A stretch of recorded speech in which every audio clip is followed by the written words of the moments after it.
அனைவருக்கும் வணக்கம். நம்ம சேனலில் 1 ஏக்கர் 40 சென்ட் அளவுள்ள அக்ரி லேண்டை பார்த்துடலாம். இந்த லேண்ட் எங்கே லொக்கேட் ஆகிருக்குன்னா வடசித்தூர் ஏரியாவில் லொக்கேட் ஆகிருக்குங்க. அருமையான ரெட் சாயில் லேண்டு.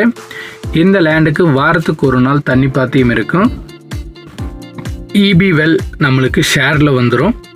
அதுபோக மாட்டு ஷெட் இருக்குதுங்க. ஒரு சின்ன ஓட்டு வீடு இருக்குது, உள்ளுக்குள்ளே அவைலபிளாக இருக்குங்க. ஒரு பெரிய கொய்யா மரம் ஒன்று உள்ளே இருக்குங்க. அருமையான ரெட் சாயில் லேண்டு. இந்த லேண்டில் ஒரு 5-6 தென்னை மரம் நல்ல காப்போடு இருக்குது. இது லேண்ட் பராமரிப்பு பத்தலை, அதனால் இந்த தென்னை மரங்களை ரீட்டைன் பண்ணணும் நம்ம. ஸோ நம்ம வெறுங்காடு சரிங்களா, அந்த ரேஞ்சில் பேசிக்கலாம். இந்த லேண்டுக்கு தடம் எப்படின்னா தார் ரோட்டு மேலேயே அமைஞ்சிருக்குதுங்க. 65 லட்சம் கேட்குறாங்க. கண்டிப்பாக இதுலேருந்து முடிஞ்ச அளவு கை பண்ணி பேசி கொடுக்கலாம். இன்றைக்கி தார் ரோட்டு மேலே இந்த பட்ஜெட்டுக்கு வாங்குறது ரொம்பவே ரேருங்க. ஸோ அருமையான ஒரு விவசாய நிலம்.